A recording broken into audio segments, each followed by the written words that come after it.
প্রিয় দেশবাসী, আসসালামু আলাইকুম ওয়া রাহমাতুল্লাহি ওয়া বারাকাতুহু। এইমাত্র মহামান্য রাষ্ট্রপতি তিনি পদত্যাগ করেছেন এবং বাংলাদেশের অধ্যায় থেকে শেখ হাসিনার রেখে যাওয়া একজন ব্যক্তি, যাদেরকে আমরা এতদিন পর্যন্ত পেলে পুষে রেখেছিলাম, সেই রাষ্ট্রপতি শাহাবুদ্দিন পদত্যাগ করলেন।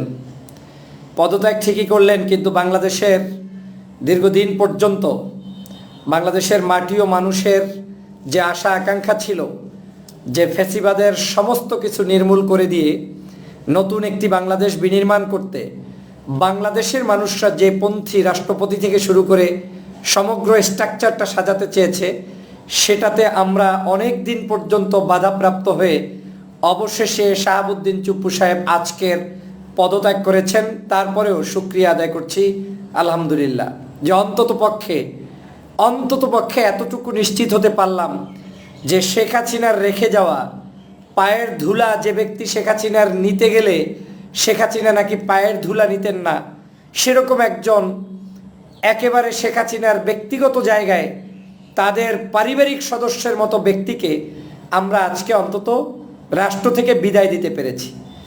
আমি রাষ্ট্রীয় কাঠামির পক্ষে, রাষ্ট্রীয় শৃঙ্খলার পক্ষে, রাষ্ট্রীয় সকল যে সিস্টেম রয়েছে তার পক্ষে, যে কারণে আমি কখনোই অ্যাগ্রেসিভ বক্তব্য দিতে পছন্দ করি না। কিন্তু আমি স্পষ্ট যে আজকের এই রাষ্ট্রপতি শাহাবুদ্দিন যদি থাকতেন, এই চেয়ারটাতে বসে থাকতেন, প্রতিটা মুহূর্ত আমাদের জন্য শুধুমাত্র নয়, যারা আজকের রাষ্ট্রের ক্ষমতায় রয়েছেন, বিএনপি এবং তারেক রহমান সাহেবের জীবনের জন্য ঝুঁকি ছিল। বাধ্য হলেন অবশেষে যখন শুনলেন যে লন্ডনে শেখ হাসিনার সাথে তিনি লন্ডনে গিয়ে ফোন আলাপের মাধ্যমে শেখ হাসিনার সাথে কথা বলেছেন। এই সত্যতা পাওয়ার পরে এখন গোপনে তার পদত্যাগ নিশ্চিত করলেন।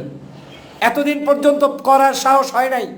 আমরা যখন বারবার বলেছিলাম জুলাই সনদ বাস্তবায়ন করেন, গণভোটের রায় বাস্তবায়ন করেন, শাহাবুদ্দিন চুপ্পুকে বিদায় দেন, তারপরে আওয়ামী লীগের দোসরদেরকে আপনি বিদায় দিয়ে একটা সিস্টেমেটিক ক্ষমতায় যেহেতু আপনি এসেছেন, আপনার লোক দিয়ে সাজান, সেগুলো শোনেন নাই। মনে মনে ভাবছেন শাহাবুদ্দিন চুপ্পু আপনাদের কাছে নিরাপত্তা দিবে, আপনাদেরকে টিকিয়ে রাখবে। এখন টিকিয়ে রাখবে না।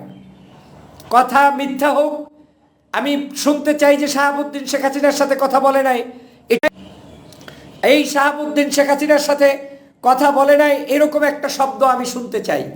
কিন্তু এখন পর্যন্ত আমরা যা শুনেছি তা আমাদেরকে শিউরে দিচ্ছে, আমাদের শরীর আবার নতুন করে পশম দাঁড়িয়ে যাচ্ছে যে কিভাবে সম্ভব এই শেখ হাসিনার পালক যে ভাই, তাকে আজকের রাষ্ট্রপতি রেখে বিএনপি দীর্ঘ 6 মাস পর্যন্ত একেবারে দুধকলা পুষে তাকে রেখেছে, সেই লোক আজকের এই বাংলাদেশ থেকে চিকিৎসার নামে গিয়ে যদি বাহিরে গিয়ে শেখ হাসিনার সাথে কথা বলে, তাহলে এই জায়গা কিন্তু আপনার সেই জুলাই চেতনা অরক্ষিত সুরক্ষিত নয়, বিএনপি অরক্ষিত সুরক্ষিত নয়।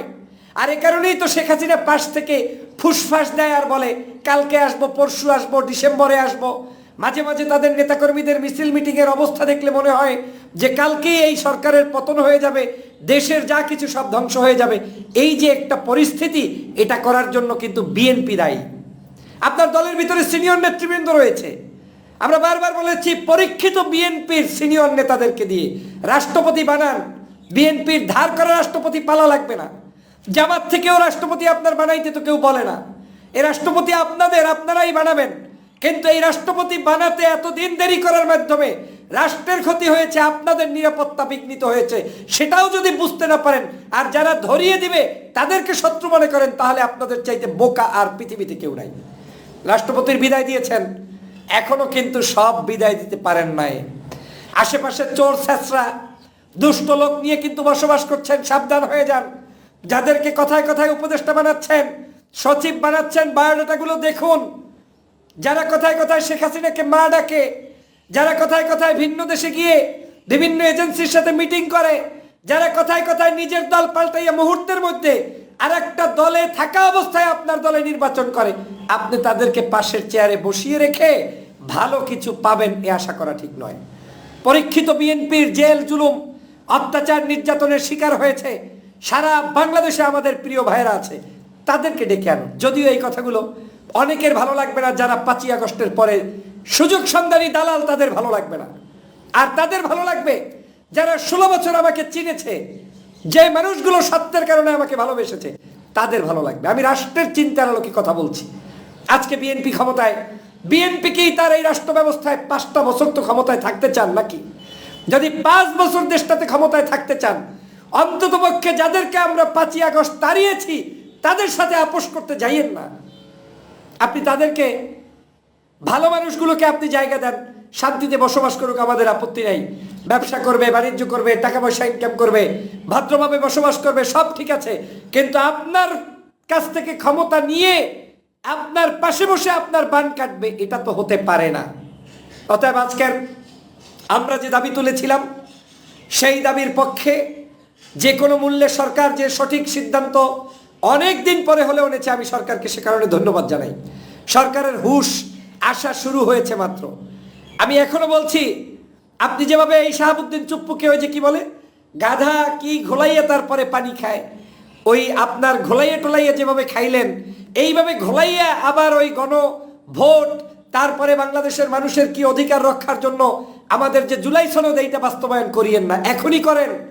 ঘোলানোর দরকার নাই, কারণ জুলাই সনদ আপনাকে রক্ষা করবে, গণভোট আপনাকে রক্ষা করবে। এর বিকল্প পিছনে কোনো রাস্তা নাই। পিছনে আছে ওই ষড়যন্ত্রকারী শেখ হাসিনা, আর সামনে যদি যান তাহলে আছে বিপ্লব, সামনে যদি যান তাহলে আছে দেশপ্রেম। এই বাংলাদেশের কোনো নাগরিক বিএনপির উল্টা হলেও আমি নিশ্চিত করে বলতে পারি, তারা আপনাদের আজকেই কেউ পতন চায় না, কোনোদিন চাবে না। এই দেশটাকে আমাদের এখন সুষ্ঠুভাবে গড়তে হবে। আমি ব্যক্তিগতভাবে যদি জিজ্ঞাসা করেন কালকে বিএনপি না থাকুক, এই কথায় আমি সমর্থন দিব না। সরকার এসেছে, তাকে টিকিয়ে রাখতেও আমাদের কাজ করতে হবে। কিন্তু সেই সরকার কাকে টিকিয়ে রাখবো? যেই সরকার আবার জুলাই সনদের পক্ষে থাকবে, যেই সরকার আমাদের গণভোটের পক্ষে থাকবে, যেই সরকার এদেশের মাটি ও মানুষের আস্থা অর্জন করবে, আমরা তার পক্ষে থাকব। আমি বিএনপির শীর্ষস্থানীয় নেতৃবৃন্দের প্রতি উদাত্ত আহ্বান জানাবো, সংস্কার দ্রুত বাস্তবায়ন করুন, জুলাই সনদ দ্রুত বাস্তবায়ন করুন, গণভোট দ্রুত বাস্তবায়ন করুন। সংস্কার নিয়ে তালবাহানা করলে আবার দেখবেন কয়েকদিন পর ওই রকম রাতের অন্ধকারেই আবার পাশ টাস করবেন, হ্যাঁ সংস্কার মাইনে নিলাম। তো লাভটা কি? জাতি কেন এখন বিশ্বাস অর্জন করতে পারছে না যে বিএনপির মাধ্যমে সংস্কার সম্ভব নয়? এটা তো আপনি দোষী, এটা বিরোধী দল দোষ নয়। বিরোধী দল তো তার সঠিক রাজনীতিটাই করছে। বিরোধী দল জাতির কাছে প্রত্যেকটা মুহূর্ত সভা সমাবেশ করে জুলাইয়ের স্পিরিটকে ধারণ করে তারা বক্তব্য দিচ্ছে। এটা তাদের জন্য অ্যাডভান্টেজ, আপনাদের জন্য কিন্তু অ্যাডভান্টেজ নেই। আপনারা এখনো শুভবুদ্ধির উদয় হোক, আপনারাই এই অ্যাডভান্টেজ ক্যারি করেন, কারণ আপনারা জুলাই পরবর্তী বাংলাদেশের রাষ্ট্র ক্ষমতায়